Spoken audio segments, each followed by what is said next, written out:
पूरा देखे छियै एकदम सजी बजी कहूं ठोम थरिया ले कहो जारलो छै गे। हे रे पूजा करल जा छियै सरस्वती माई के तो नहीं जेबै की रे। हाँ जइबो रुक आबै छो तुरंत 1 मिनट रुक 5 मिनट में आबै छो रुक तुरंत। सरस्वती मैया की DRK रिकॉर्डिंग स्टूडियो मोहनपुर।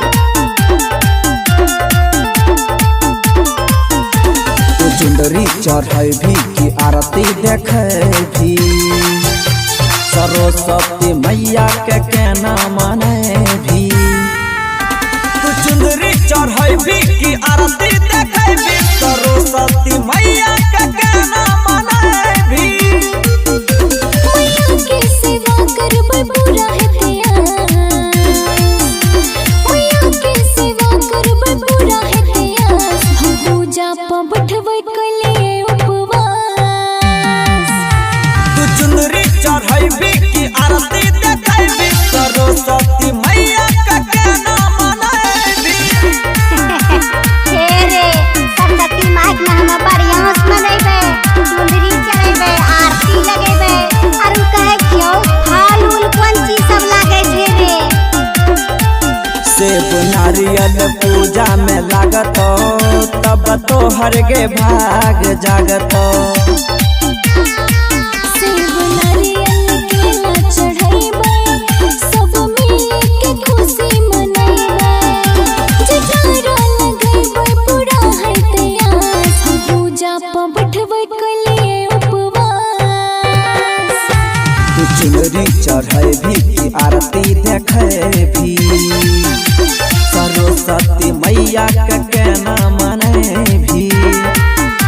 तू चुनरी चढ़ै भी की आरती देखे भी सरस्वती मैया के केना माने भी। हे रे मनेबै सरस्वती माई के न दिल से मनेबै, उपवास रखले छियो ओकरा ले। कहे छियो हमरा बड़ी टेंशन होते रहे जे बड़ी उलझन रहे जे सरस्वती माई नहीं हरी ले तेरा। मैया हरी लेतो सब दुख गे स्वर्ग जैसन धरती पर मिलतो सुख गे।